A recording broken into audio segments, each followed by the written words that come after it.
Getting to the live stream page. All right. It looks like we might just happen to be live. Well, there you go. All right. So, Great success. a very good success. Thank you. Thank you. So, Carolina here from Cara PR. Thank you for joining today's session. For those of you who haven't met me, obviously, my name is Carolina, and my handsome co pilot here is the lovely Seamus Hart, who is the heart of Cara PR. And so, welcome back. Today, we are going to keep the momentum going on what we had spoken in our last session on, which was based on AI and Goodman theory. So, we spoke about replication, authorship, and today we're going to go a little bit deeper and we're going to talk about culture. So, my promise to you is that this is not going to be a fluffy values conversation. This is all about the layer of brand that creates connection, trust, and recognizability. So, um, as Seamus pointed to in our last session, AI is useful, and the problem is really just that when we ask it to carry a brand that has not fully defined what makes it human, that's where we start to see our businesses go awry, our messaging gets weakened, and people just sort of really pump the brakes and go, hold on, this doesn't feel right. I'm not going any further. So we are not here to cancel AI. We are here to stop it from making everybody sound and look the same as every other LinkedIn intern. So let's start where we left off last time. And that is respectfully, we're going one level deeper.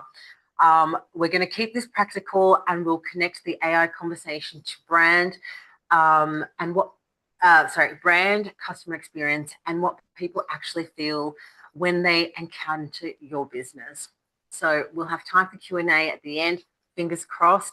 Seamus and I always have really good banter about all things brand and user experience. So I can't promise that we will have time, Mm. but worst case scenario, we can always hold a midweek session to answer any questions. So feel free to fire them away via Facebook, LinkedIn, send us an email, drop us a message in the chat. All righty. So as we know, before we talk about culture, we first very quickly need to revisit why the AI conversation matters here. So, we're going deeper. AI is essentially making brands same. And how and why they're doing that is because the users are not really spending enough time to feed their AI the right amount of detail about who they are individually as a brand. And the reality is that bridging on from AI and Goodman, what culture actually is, where culture shows up, and the culture signal framework. So that's where we're going to be sort of digging in. Seamus, you got anything to add in there? Not really. I think we covered a lot of it last time, but all I was really going to say is that, with Goodman's, with a lot of philosophy, it looks as though it's very approachable and very abstract, where the actual reality is it connects business to your ideas and also connects authenticity.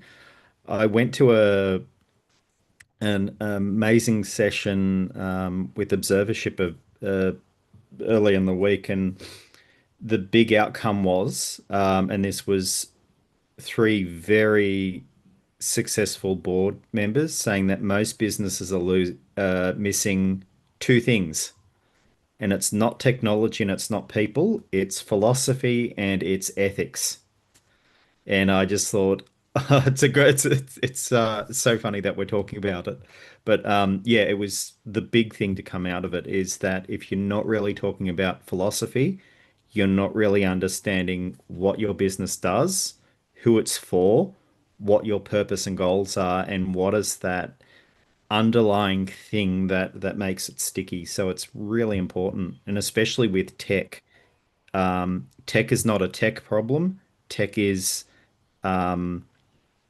really a people and ideas problem. Absolutely. The best line I got out of the session was documentation and AI is not governance. Yes, true that. So last brainstorm, Seamus really took us deep into Goodman's theory, and the point was not that we all need a philosophy degree. The point was that AI makes replication easier than ever in today's world, and essentially, the question becomes: if AI can help us produce more, what are we asking it to carry? And that brings us to today's question, because we've gone through the difference between um, the two most useful terms without getting too academic. Hmm. Allographic being the repeatable side, scripts, template systems, service design, and autographic being the fingerprint side. So the judgment, the taste, the authorship lived in its originality. Because the link to business is that AI is strong in its output, but it can help you scale the allographic, but it cannot invent the autographic layer from nothing. It's up to you as the individual business owner and the user of the tech to imprint this into your AI when you are going to use it each and every time, so that you're not ending up with AI slop. Yeah, everyone ends up with AI slop at some point. I've seen some beauties. I know, and I can't wait for you to share that, because it was pretty funny, that story that you told me. Um, so if AI can replicate your captions, your landing page structure, scripts, even your visual references, what still makes your brand feel like yours? And that's the biggest question here, because a lot of people will answer with voice, visuals, or content style. And while those matter, they are not the deepest layer. The deepest layer is actually culture. Hmm. No, you're right. And from a governor, the funniest thing is I was just having a look at some of my notes from the other night. It's funny with governance is that what you're looking at is when you're leading your business, you're looking at like the top flows down. So culture comes from the top. And if you're getting something to shortcut it, especially with AI, you're just making the same stuff as everyone else. Yes. It's Yeah. there's no differentiator. It's like if I can put in a prompt for my business, I can guarantee my competitors are going to be doing the same thing, and all you're doing is creating a something slightly different. Like, yeah, it's like there's only one Coke and only one Pepsi. Yeah. You know, but I can still make fizzy sugar water as Steve Jobs would put it. But and that's where it's like understanding the cultural aspects and those intangibles is Yeah. hugely important that you can't replicate with AI. Yeah. Absolutely.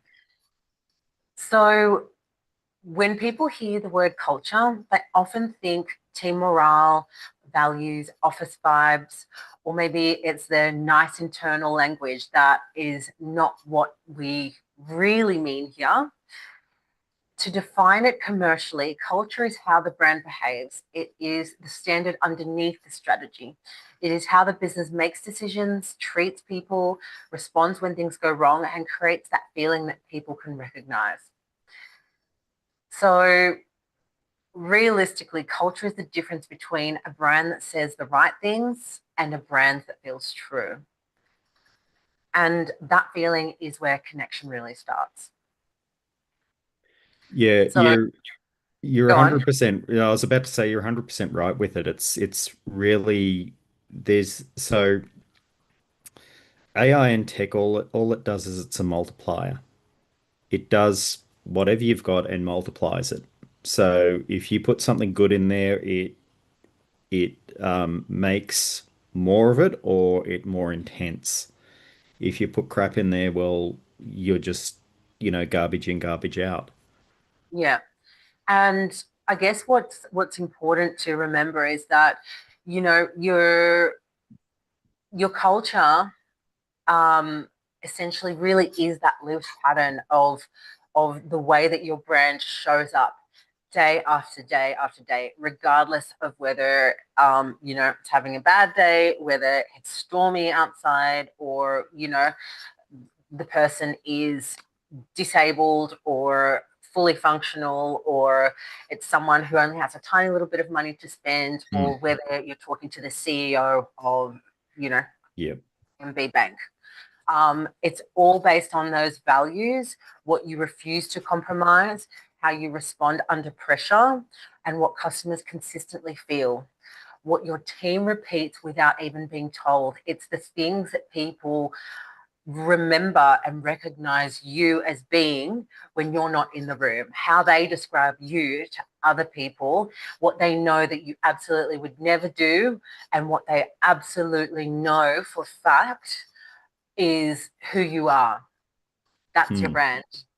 And that's all based on the values that not only you describe on a piece of paper, but the values that you and your team continue to live up to day in and day out. Mm.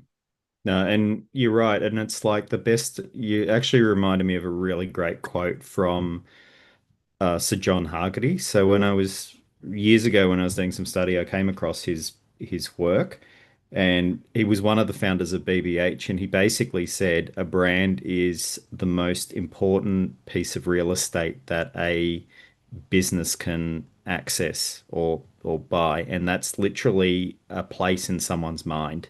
So yeah, it's really important, and when you put it in context with that, it's the brand is very intangible, and it's like that's why you've really got to understand the underlying philosophy and metrics behind it, that there's no shortcut with it. Yeah, absolutely. And this is where culture becomes very practical. People do not only connect with what you say, they connect with the repeated pattern of how your brand makes them feel. It's that memory that you are instilling in their mind, that real estate that you're taking over in their mind. You know, you think of a Gucci, you think high end, you think luxury, you think models and, expensive Mm, luxury holidays and all of these wonderful things. And that is the brand that has basically bought that real estate in your mind, that you already know what to associate that with. You already have that feeling. You already mm, have those visuals in your mind and an expectation. So if someone described how your brand feels in one word, what would you want that word to be? mm. Yeah, it's interesting you say that because it's like look at like the popcorn effect when you go to the movies. Everyone goes, I'm not going to pay X amount for the bucket of popcorn and the chocolate, and everyone does. You walk through that door, and the first thing that hits you is that popcorn smell. Yeah. And that actually drives the behavior.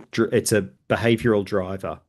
So it basically hijacks parts of your brain, and you end up going down that route of completing the circle, the Yeah. experience. Yeah. And there are Absolutely. companies that do it well. One of the best I've seen is Harry Hartog's um, the book Yes. company. Yeah, comfy chairs, coffee shop. Mm, If you read a couple of pages from a book, you're going to buy it. They want people to connect to the space. And it's what yeah. I think that's what's missing in a lot of it, where, it's really defining that cultural lens. Yeah. Yeah. Like I think of when I think of Harry Hartog, I think of like, I'll be honest, I think of like Hogwarts kind of like magical little tucked Mm. away um, adventure where I can kind of escape into something, and it's always so cozy, and there's like these little nooks, and kind of it is kind of like a little bit of an escape away into your own world, with your mind only, not not kids, not work, not anything, just kind of this literature and this kind of warm and cozy feeling. And you're right, like they do have those comfy chairs, so you can get like a really good book that you've always wanted to read, or that you've been looking for, or that was recommended, and then you can sit down and have a nice coffee and snuggle in. It's like it's perfect Exactly. sort of like rainy day type of vibes, and it Uh, doesn't even have to be it's rainy it's outside. dangerous. It's dangerous because I've got one out near Penrith, and it's like it's dangerous how many times I've gone in there, grabbed a coffee, and ended up with a couple of books. I'm like, yeah, Mm, I'm not going to do that again. yeah. Yeah. And I guess the key elements there are that you go there, you feel that trust because you know what you're going to expect. You recognize that when you go to that place, there's going to be that comfy chair, that comfy experience, that snuggly sort of relaxed escape, kind of almost like you're having a bit of a boycott from life. Um, and then that fondness in the feeling creates that memory.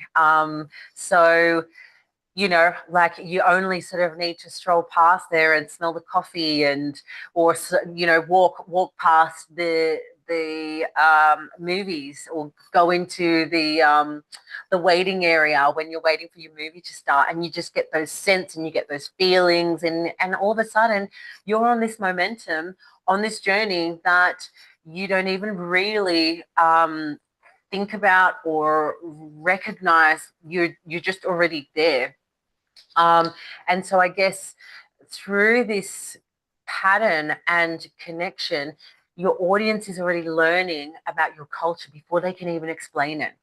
Hmm. They're being led through sensory and experiential sort of waves, invisible waves, really, that are guiding them on that journey. And that's where we can really like dive into those things to make sure that your business and your brand are working directly with those different elements to set yourself up for success. So Hmm. one of the biggest mistakes business make in assuming AI is going to give them a point of difference is the inputs that they provide the AI with. Um, you know, the inputs are generic, and of course the outputs are generic, and usually it will polish in the sameness as well. Even if you sort of say, okay, I want this to be directed towards these people or what have you, Hmm. it's still very, very generic in most instances. And we're not just picking on, the smaller operators. We're talking about big, Oh. large corporates that do this as well. They Hmm. they say, oh, we've got all this incredible AI, we're going to ditch all these people, Oh. and they pump all of this generic information in, that has no heart, it has no soul, it's got no fine tuning in terms of the experience that they're looking to create for people, and My they get, my my yeah, favorite, go, my absolute favorite is LinkedIn and Autism Awareness Month. right, yeah, And I came across at least a dozen companies with nearly the exact same autism thing. And it's like, I know exactly where they got it from. yeah, Um, and the problem is that the ones that did it really well, you can tell that they used some sort of AI for like improving it and getting some good cut through. But quite a few of them were just like going, put up a post about Autism Awareness Month. They had the same hashtags, virtually the same post. It was hilarious. It became a little bit of a joke. There was a Reddit form that were doing screen grabs of them and then popping them on there. They were so funny. Oh my Um, God. but it's again, it's and this is probably a bit too deep for this, but it's the difference between a priori and a posteriori. So if you start with AI with I might put a 2 or 3 page prompt in based upon everything I want to do. I put my own research, it's completely raw, and I get it to refine down. It's whittling down and doing something that takes me hours to do, and then all I need to do is another tweak at the end. That's a Yeah. really effective way of getting your brand because you're starting with yourself and you're getting it to basically give it a haircut. A lot of Yes. businesses do things like write me a autism post for LinkedIn. And if you're doing it, that your competitor's doing it. Or Yeah. if you go write a thing for this product, they all come out roughly the same. Yeah. However, if you make a really big prompt with your own work, you'll get something really super unique. And that's where I found the difference is. And it means that like I've built quite a few different presentations and that, and like I just do a brain dump into a Word document and drop it into different AIs, and I usually do 2 or 3 different AIs. Yeah. Um, and so the difference is I'm getting something very original instead of getting same tone, same phrases, same structures. Yeah. Absolutely.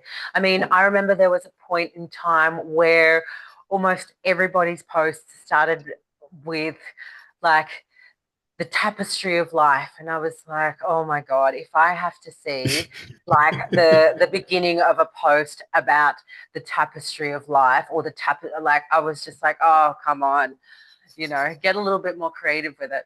And there's nothing wrong with using AI. AI is an Mm, incredible powerful tool, but you have to have your own guardrails on it to be able to ensure that the quality that you're putting in is going to refine the quality that you get back as well.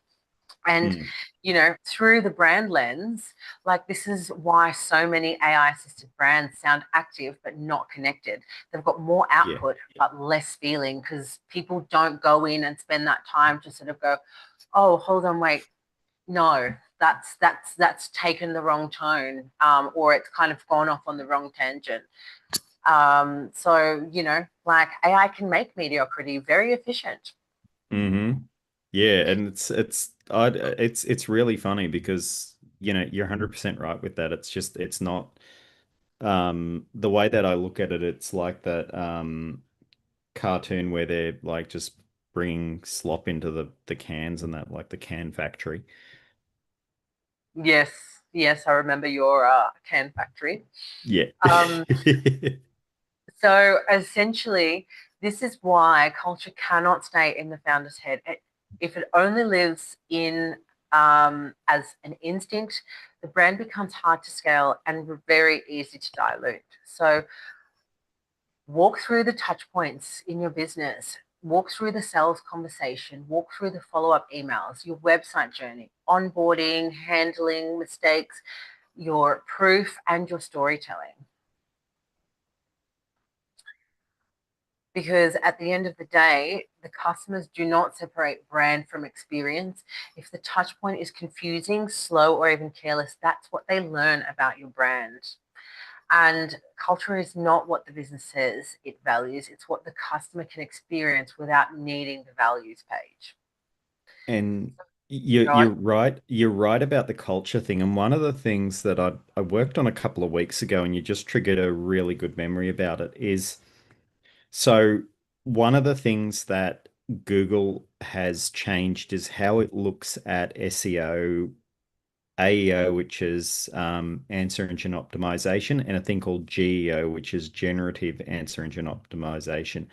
Um, so what's happening is that all these people who I think they're being really, really clever and pumping out a stack of AI content, they're actually destroying their brand.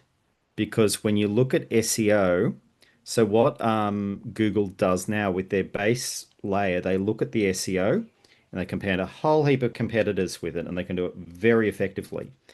And what they do is they abstract into answer engine optimization. So traditional organic search not really working anymore. So if I've got Gemini, I could be searching for something. I'm competing against other people in the same categories. And what happens is that the AI searchers now look at it, they compare and they go, this is exactly the same. It's very low value. So what's happening is that the ones that are doing images that they've created effectively, like through just taking photos and cleaning it up that way, have got an artificial boost on AEO and GEO. They're also the ones that have used their own content and only tweaked it in AI are doing massively better, not a little bit, not incrementally better, massively better than the ones who don't, because it goes through authorship. So what happens is that AI looks at it as it's a bunch of copies that's all the same, so it's not really high value. This is original. So when you're searching in Gemini, ChatGPT, Claude, you're going to do a hell of a lot better if your stuff is original and really well thought out instead of just generated slot.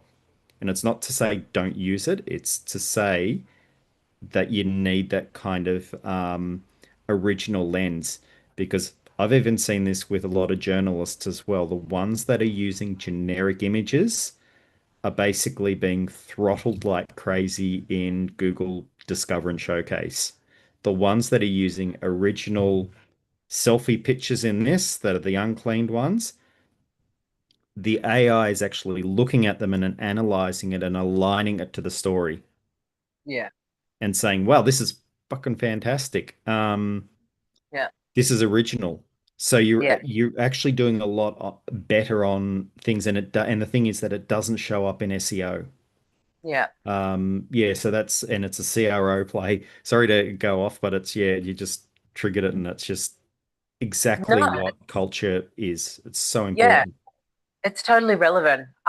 Because at the end of the day, like AI is obviously very welcomed in terms of business, but it's also in a lot of ways very heavily penalized. Mm. So it is a really valid point to talk about. So I guess the handoff here is, so how do we make culture practical enough to carry into our content, our AI, our UX, and our service?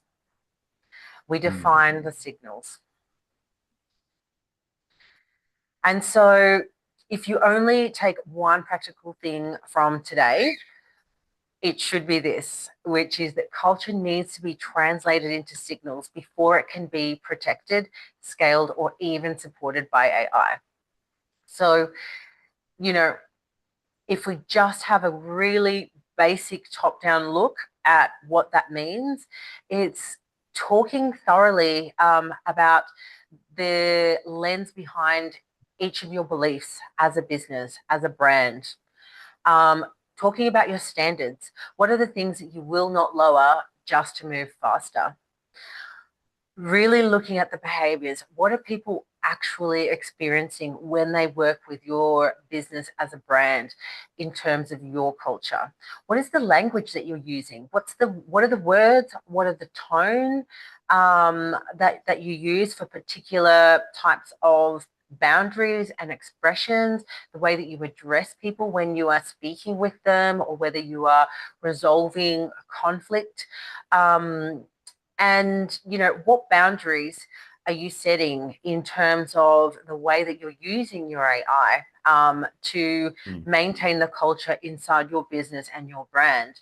What will you not automate, fake, rush, or dilute on purpose, and for what reasons? And the last big one to sort of work around and discuss with your team, or have a bit of a brainstorm session with us. Sometimes that is putting post-its on the wall, sometimes it's creating a bit of a flow chart, but creating that proof of where people see the culture in action throughout your business. And that is everything from the very first time that they ever hear about you to the first content that they see. And then if they go on a Google search, what are they going to find about you, and how do they shape the beliefs, behaviors, the rituals, standards, language, and the boundaries about what they understand to be your business, your brand, and the culture inside it. Hmm. No, you're right, and I couldn't sum it up more than that. It's really about that authorship thing that I think many that they look at the day-to-day management of a business, so the P&Ls and whether you're profitable or not. They look at the governance in terms of financials, or they look at the governance level in terms of legal requirements and that, but they don't look at the authorship. And this is the thing that makes you really original. Absolutely. It's the and it's the basic things from the rituals to the ideology of the business. What is that driving purpose you're there? And it's something that a lot of them look at it, that they understand the need, but they don't understand the actual um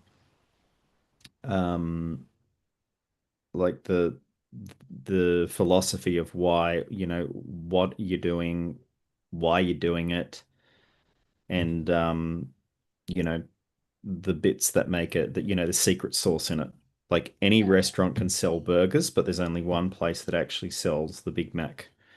Absolutely. Um, or but they don't sell the McFeast anymore, and that was the best burger ever. Or the McOz. I was so like, where the Yeah. hell is the McOz? And why is there not one burger with beetroot in it? That was the happiest day of my life when I got Mm. a Macca's burger with beetroot in it. It was honestly the best burger that's ever happened in my life.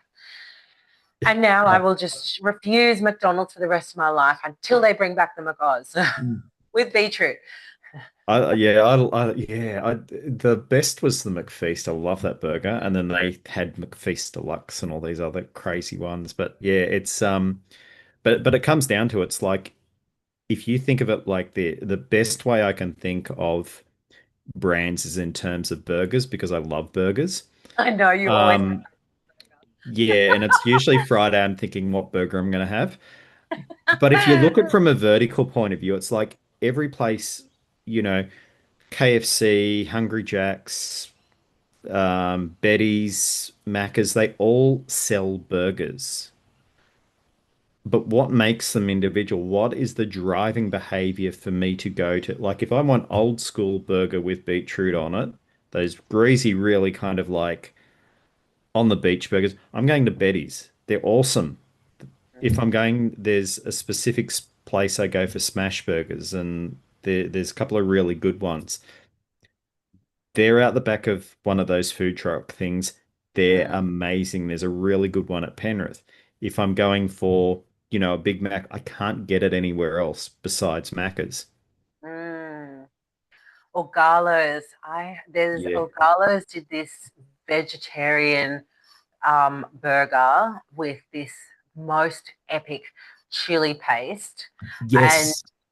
oh my god, I don't know where there's an Argalo around the Southern Highlands, and I'm gonna just say this, but for a while there, when I worked in retail, like almost every Thursday night, coming home from late night shopping, I was always at Orgalo's. That was like my Thursday night staple, and it's been a long time since I've had one, and I'm really starting to feel withdrawals. Oh, there It's was one at World Square. Like, I used to go there a bit, and I just kind of worked my way through the menu.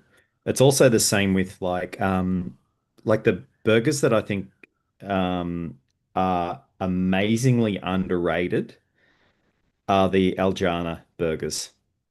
oh, I haven't tried an Aljana So burger. it's either crispy or fried, Mm-hmm. and they've got a bunch of different sauces. They haven't overcomplicated. You just go crispy fried. What delicious sauce do I want on it? No, it's Yeah. it's great. No, and it's great, and it's like I mean their burgers are really fresh as well. So I love their grilled type of burgers, the charcoal chicken ones.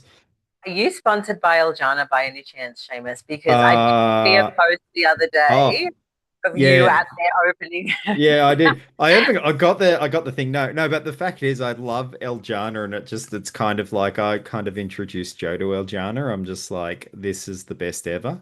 And I was introduced to it to give you an idea. I first started going there at university when they had the original shop.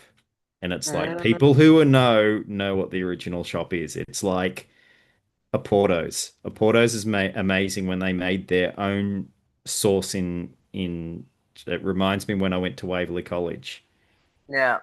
um, back in the well ages ago. Um, that they had their sauce, and that was it. That was burgers, and you could either get pineapple or bacon on it. That was your combo, but it was the sauce. The sauce was the soul of it. But yeah, it's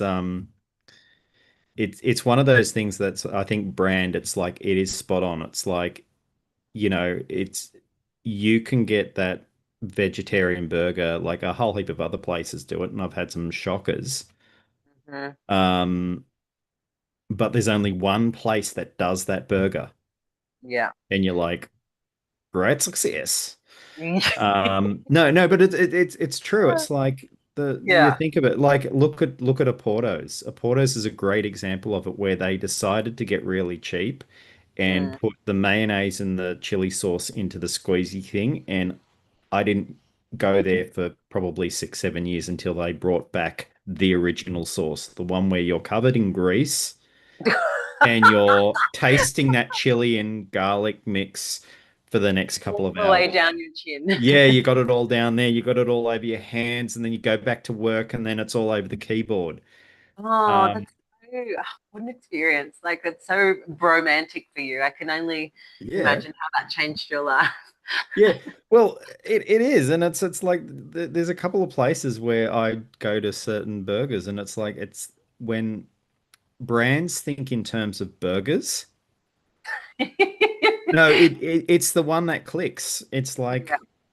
like it's like because it's like I can get a burger at any shop, but I can't get those specific requirements unless I go to certain places. And, it's everyone likes a good burger. And it's like if you get that kind of little thing in the back of someone's mind, that is the behavioral driver because once it's in there, they need to close it. Yes, indeed.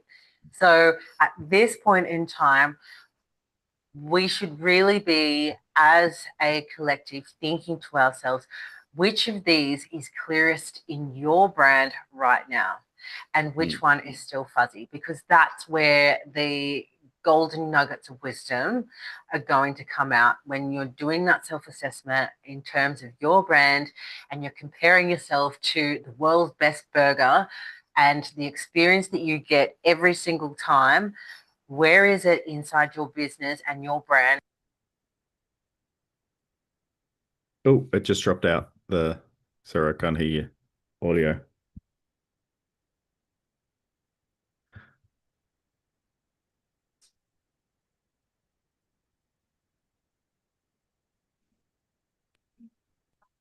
There we go. Is that better? Yeah, that's better. Yeah, sorry, I've done the same thing as well. My mic died.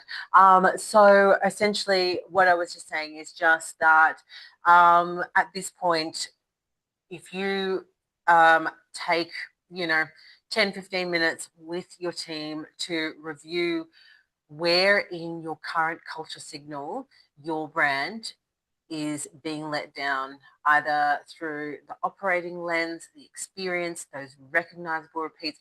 Compare yourself to your favorite burger, your favorite pizza, your favorite movie theater, whatever it is that you have a very particular warm and fuzzy feeling that is your favorite experience to go to, compare it to that. Make a list. What is it that you feel and you remember, the language that they use, the standards that they have, and all the things that you know to be the culture of that business, those absolutely non-negotiable signals that you get from that brand, and then compare that to your brand. And that is always a really good place to start in terms of really starting to work through, okay, well, how can I do better? Um, so, for founder led brands, culture often starts with the founder's instinct. And you know what feels right, you know what feels off, you know what you would never do, and how you want people to feel. But if that stays invisible and that the brand becomes dependent on you carrying every single decision. So you need to get everything that's in your mind about what your brand is and what it is not, what the culture is inside your business, down on paper. Make it commercial. Premium positioning is not just how the brand looks, it is the standard behind the offer, the language, the service, the customer experience, and the refusal to dilute whatever makes that business valuable in its own special way. For Seamus, that's his burger experience. For me, it would be my day spa experience. I love nothing more than to go for a all day spa where you can get the Vichy spa, you get like a whole body seaweed wrap.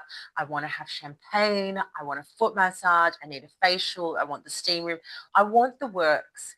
And that's my expectation when I go to a day spa. I will not, like, if I go to a bathhouse and it's essentially, okay, there's a steam room there, you can have a quick scrub, and then, we might finish with like a pedicure or something. That's not day spa to me. And Mm. people have this own understanding and recognition from their signals as to what it is that they're looking for and what makes that product, that person, that business, and that brand the right culture fit for them. So own it. You've got to name it to be able to explore it. And whether, in some ways you're shaming it, or you are uplifting it. We've got to go through the process. Sometimes it's a little bit uncomfortable, but with the right founder instinct and the right brand guidelines, we know when we're doing something that's a little bit off, and we know when we are truly in alignment based on the feedback that we get from our audience. Mm. And You're then we see 100%. Yeah, and then we see whether or not the culture that we believe we have upholds what we're saying that we have to our audience, or whether or not it's falling apart, either in the experience or in the product or in the communications. You will find it somewhere along those lines. So essentially, culture is a founder signal made repeatable. Mm. Alrighty, so this is a Seamus slide, because you know the culture is really experienced inside the journey. Mm. So Seamus, I'm going to let you talk to this. I think I covered a fair bit before, but what I would probably say is that you've got to look at it from the end-to-end touch points. So if you think about culture is effectively the manifestation of what you find important. So it goes for everything from those service scripting to the interfaces to even the fonts that you're using. So it's not just one thing, it's a massive amount of what you'd call service and UX design. So a lot of people confuse a website as user experience. It's not. I mean, it factors into it, but it's not necessarily the experience. So you've got to look at it like from those end-to-end points, the touch points that are those surprise and delight aspects. And so looking from a loyalty point of view, this is where you get a lot of those retention sort of points So if you look at, coffee clubs and all that, they do it really well. As, a point of the journey is they train you to punch your card, and at the end of it, that after you've done quite a few of them, you get your points and you get your free coffee. They're actually training you to be a customer, which is a lot cheaper for them to actually advertise. It's very Pavlovian, but that's part of the culture and the expectation of the journey. That's why so many people do the culture, the coffee cards. It's now expected culture. The ones that do it well go beyond that and far beyond it. And it's like there's reasons why you go to your favorite coffee place. Yeah.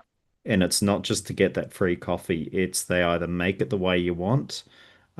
Like for really good example, as Joe and I had this awesome favorite coffee place, they changed the coffee blend. It tastes awful, and no one goes there anymore. Yeah. It used to be one of those places where you'd go in and in like if you're jumping on the metro, it's like that 6:30 to 8:30 window, forget about it. If you're like running for the train, there's going to be lines. I can get it really easy now, and they've screwed up because they've changed the taste of the beans. For whatever Mm, reason, it's just they I can tell you for a fact that they did not customer test that, mm, and it's cost them. yeah. I mean, the this is why brand and UX have to speak to each other, because Mm, otherwise the message says one thing and the experience teaches something else.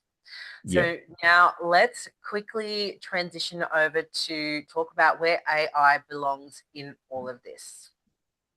So this is the practical AI conversation. The point is not to stop using AI. The point is to stop asking AI to invent the brand for you. So Um, AI is useful for speed, structure, drafting, content repurposing, and consistency support. But the human layer must protect the judgment, the taste, empathy, boundaries, and the final Mm, approval. Um, and always making sure to check on the authorship of anything and everything that is produced on your behalf, because at the end of the day it is artificial intelligence, so it is artificially using your intelligence to produce what you want it to do. So we have to take that responsibility. And from Seamus's point, um, it's the governance lens. If you don't define what AI should do and should not do, the tool will naturally drift into convenience. And convenience is not always the same as quality. So, yeah. what are we asking AI to protect, carry, and amplify? And what is the one thing in your brand that you want AI to automate completely? Yeah. And that's you're right because it comes down from a really a business governance point of view. You want to define what tools are most appropriate in points of the business. And it's like this is where, you know, you've got to like cut between the you're splitting between, optimizing and basically authoritativeness, so that unique quality. And it's I've seen so many brands not look at that. The usual one as well as jamming through prototypes through Figma and all that. It's like, yeah, that's great, but everyone's stuff looks the same. Yeah, absolutely. And you had a story about that in one of the presentations recently. Oh, yeah, it was funny. It's like I was called by a person who I dealt with probably about a year or two ago. They're trying to create an app, and then they've created decided to like use AI to get it to a startup point, and they're in the build mode now. And the problem is that they've created everything in AI. It looks great, Don't get me wrong, looks awesome. But from a user experience point of view and also from a development point of view, each um, piece that they've got in the mix is isolated. So it doesn't stitch up, which means that when you've got this one screen, well, what does it all do? AI hasn't really defined out what that does and hasn't looked at a holistic point of view. So they've actually spent probably 12 to 14 months to design this thing how they saw. But from a design and development point of view, they can't really develop it. So it's like they kind of need to go back and redesign it all. And it's, in optimizing an AI, they've put their whole business into its hand and they haven't worked out what that overall service design is. So and I'm going to say, and I think we're going to see a lot of businesses in that same point, is that they've optimized at such a rapid speed that they missed out on what it actually means. Yeah, absolutely. So, um, for those who are watching, we're going to do a very quick live exercise, and that is to choose one of these questions and answer it for your brand. So, um, you know, either you could choose, say, one question for standards, or say, um, sorry, question one for standards, or say question four for the AI connection. But we would love for you to drop your answers in the chat or send them via email. We have gone over time, so we'll try and wrap up real quick. But it's always interesting to know, because we all have thinking errors, right? We all think, Mm, oh yeah, no, this is this is what it is, until something proves to us that actually we weren't taking everything into consideration. Like we get this great new AI, or get this great new idea, but we're not going full spectrum in terms of making sure that it passes all of those checkpoints for our culture, for our brand, for our suitability, for our audience. So the five questions to for today, as you can see on the screen, is: what would your brand never compromise? What decision would your brand make differently because of its standards? Where does your customer experience most clearly carry your culture? Where has AI made you faster but maybe less connected? And lastly, what should remain human even if it could be automated?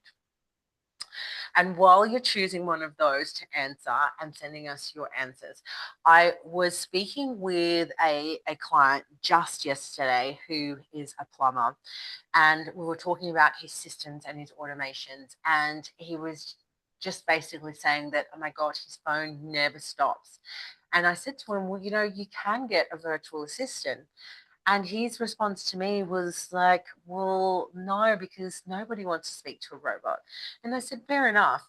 You do realize, though, that there is the potential that you can preload the AI with a number of answers for just some of your most frequently asked questions and the most common issues that people come up with.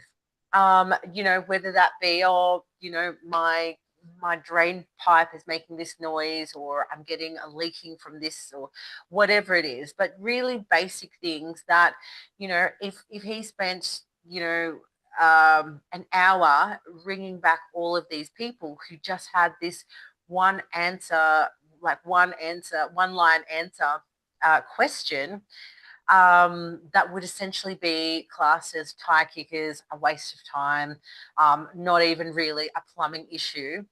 Potentially, he mm, could get more appropriate clients booked in and spend less time on the phone wasted with people who, like, could literally just Google it or fix it themselves. mm, Um, but his answer to me was, well, look, yeah, no, that's all great, but I much rather, you know, speak to them on the phone, and sometimes, like, if it is only like a one line answer, like, oh, have you tried this, or turn off this? Often I can get people to, fix their own problem, if it's that simple. And then they end up referring me more clients, because they say, "Oh, I spoke to this plumber, and he did, instead of coming out and billing me just to flick a switch for me, he told me how to solve the problem myself, and saved me, 120, $150 on a call out fee, and whatever." So he's building that trust, and he's getting more referral clients based on that integrity. And so, there are places where the trust can be compromised by using AI. And then there are other areas where it just makes the business more efficient. So don't shy away from AI, but just look at where the most appropriate place for it to live is going to be, so that it's not compromising your business. That's the main key. So that brings us to the very final reframe, which is that culture is your brand's source code, and source code is not a slogan. This is the commercial point, that culture is not a nice to have, but it is the source code of how the brand behaves and how people learn to trust it. So once that source code is clear, you can build systems around it. You can use AI more safely. You can create scripts, templates, and journeys that carry the right standard instead of flattening it. So if your brand feels active, but it's not fully connected, the issue may not be the effort. It may be that the culture has not yet been translated into the brand signals and behavioral systems.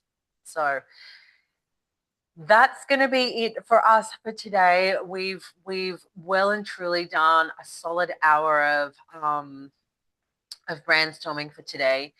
But if your brand feels that it's active but it's not fully connected, start with diagnosis before adding more output. It's the right way to really start to make sense of understanding where potentially you've got leaks and what's holding back your brand across positioning, messaging, visibility, etc. And you don't have to do it alone, because Seamus and I are here to help to guide you through that process. It can be very frustrating, especially if you're working alone in your office, leading your business, to try and wear all of the hats and think of it from all the different perspectives. So you're always welcome to reach out to us, and we will help to guide you through that. So this is your invitation to keep the conversation going. If this session has exposed a gap in your brand culture, your signal, your customer journey, start with clarity, not more output. And we are more than happy to help you find that clarity.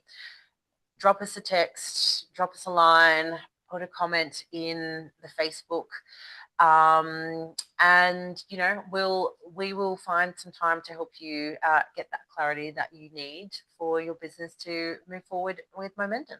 So, any closing comments from you, Seamus? Not that I can think of, but you're 100% right with it. It's like, it's one of the most important things that's often neglected, that literally, authentic brand makes a huge difference. Absolutely, yeah.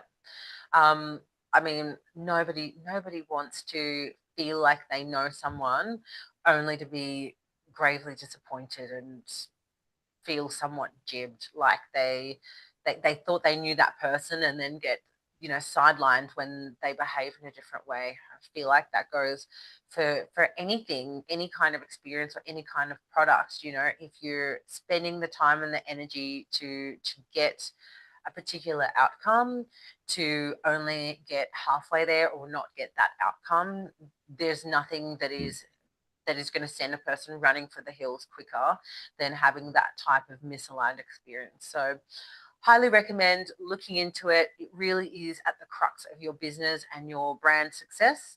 So other than that, That's all from us. Have an amazing Friday. Thank you so much for tuning in for this Brandstorm Live. And if you have any further questions, send them through to us. We are available to chat. We can always set up a free session just to work through it with you. And we will be back on for another Brandstorm in 2 weeks' time. So have an amazing weekend and bye for now. Cool. Thanks, guys. Thank you.